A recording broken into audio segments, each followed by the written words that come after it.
Whatever the enemy has stolen from you from January, in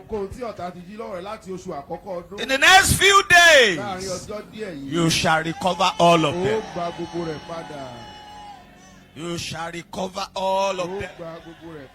God is about to open a book of remembrance. The way maker is about to make ways for you. Everyone under the sound of my voice, you shall be a candidate of blessing. You shall be a candidate of blessing. God will put blessings into your life. God will put blessings into your family. In the name of Jesus. In the name of Jesus. There shall be total restoration. Restoration of your health, career, family, finances, spiritual life, in every area of your life. In the name of Jesus. Say, by the power of the Holy Ghost, my life shall not be ordinary. In the name of Jesus. Open your mouth and pray. By the power of the Holy Ghost, my life shall not be ordinary. In the name of Jesus.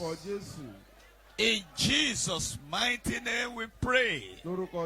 Say, by the power of the Holy Ghost, my life shall not be ordinary. In the name of Jesus. Open your mouth and declare it. By the power of the Holy Ghost, my life shall not be ordinary. In the name of Jesus. In the name of Jesus. In the name of Jesus. In Jesus' name we pray. Say, I enter into my season of restoration, promotion, acceleration. By the blood of Jesus. Open your mouth and pray. I enter into my season of restoration, promotion, and acceleration. In the name of Jesus. By the power and the blood of Jesus. In Jesus' mighty name we pray. Say, from this day, the Shekinah glory of the Lord shall lighten my path. Say, from today, the Shekinah glory of the Lord shall lighten my path. In the name of Jesus. Open your mouth and declare. From this day, the Shekinah glory of the Lord shall lighten my path. In the name of Jesus. I will sing my song and dance my dance. In the name of Jesus. In Jesus' mighty name we pray. Say, oh God, arise and open the ways of uncommon blessings to me and my family. In the name of Jesus. Open your mouth and declare that prayer. In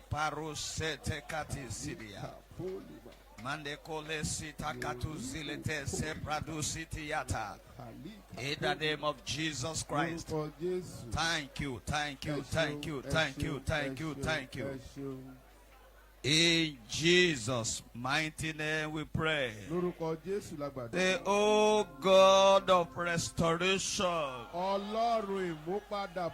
restore all my wasted years and wasted opportunities. In the name of Jesus. Open your mouth and pray. Wasted years and opportunities. In the name of Jesus. In Jesus' mighty name we pray. Say, strange battles assigned to steal good things from me, die in the name of Jesus. Every strange battle assigned to steal good things from me, die in the name of Jesus. Every strange battle assigned trying to steal good things from me. Die, die, die, die, die, die, die, die, die, die. In Jesus' mighty name we pray. Say, thou power of the grave that has vowed to hide my glory from me. Release it and die.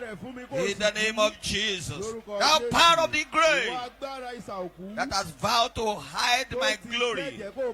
Release my glory and die. In the name of Jesus. Release it and die. In the name of Jesus. In the name of Jesus. In the name of Jesus. In Jesus' mighty name we pray. Say, any organ of my body that has been destroyed, be restored now. In the name of Jesus. Any organ of my body that has been destroyed, be restored now, be restored now, be restored now, be restored now. In the name of Jesus. Be restored now. In the name of Jesus. In Jesus' mighty name we pray. I want you to make a demand on this prayer. Say, my stolen gold, grace and glory, come back to me now. Say, my stolen gold, grace and glory, come back to me now. In the name of Jesus. My stolen gold, grace and glory, come back to me in the name of Jesus. Come back to me in the name of Jesus. Come back to me in the name of Jesus. In Jesus' mighty name we pray. Say, my book of remembrance that is locked up, open in the name of Jesus. Open in the name of Jesus. Open in the name of Jesus. Open in the name of Jesus. Open in the name of Jesus. Open by fire.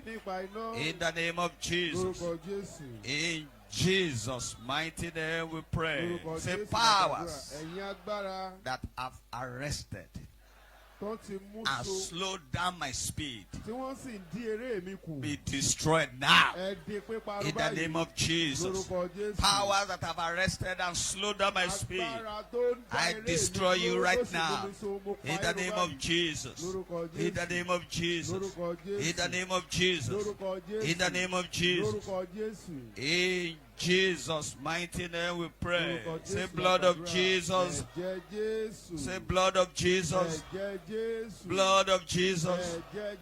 Restored unto me blessings this month. In the name of Jesus. Blood of Jesus, restored unto me blessings this month. In the name of Jesus. Blood of Jesus, restored to me blessings this month. In Jesus' mighty name we pray. Say, powers. Say, powers occupying my seat of glory illegally, release it and die. In the name of Jesus.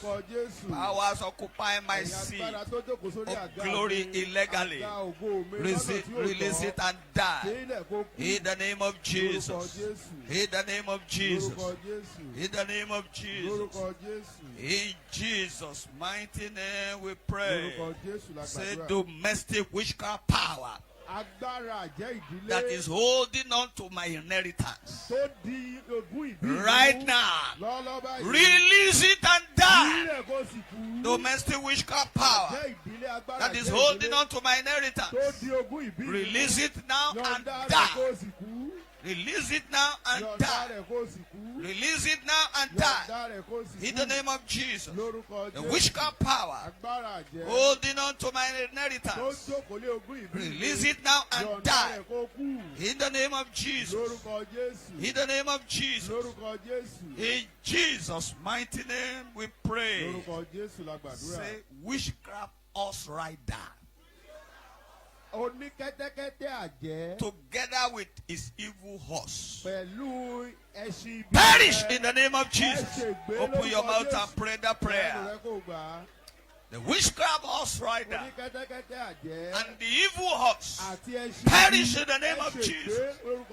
Command them to perish in the name of Jesus. In the name of Jesus. In the name of Jesus. In the name of Jesus. In the name of Jesus. In the name of Jesus. In Jesus' mighty name we pray. Say, oh God, arise and put all my enemy into perpetual sleep. Empower my angel of recovery. In the name of Jesus. Say, put all my enemy to perpetual sleep and empower my angels of recovery. In the name of Jesus. Put all my enemies in perpetual sleep and empower my angel of recovery. In Jesus' name we pray. And I hope you are opening your mouth. Don't close your mouth. Don't close your mouth. Speak forth.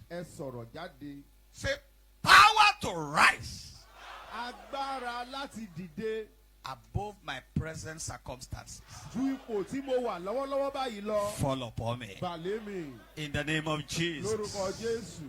Power to rise above my present circumstances. Fall upon me. In the name of Jesus. In the name of Jesus. In the name of Jesus. In the name of Jesus. In the name of Jesus. In the name of Jesus. In the name of Jesus. In Jesus' mighty name we pray. Say, my battles. Say, be swallowed up by greater battles. Say, my battles. Be swallowed up by greater battles. In the name of Jesus. Open your mouth and pray. My battles.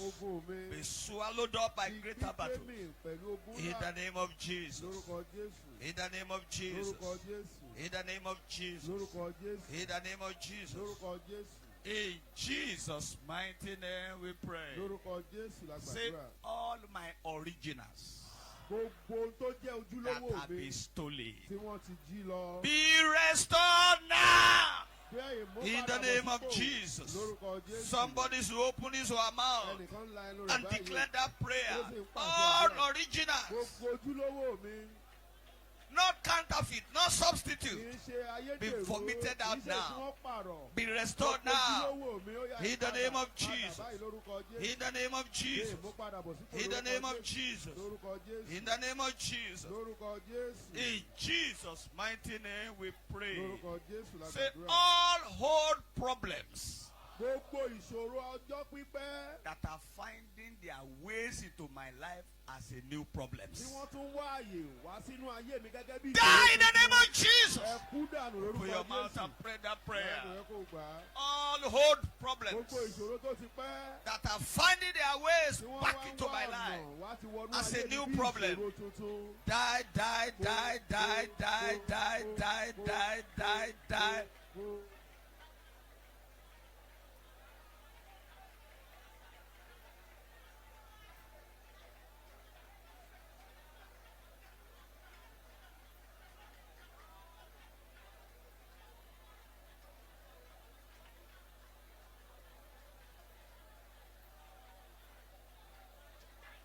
In Jesus' mighty name we pray.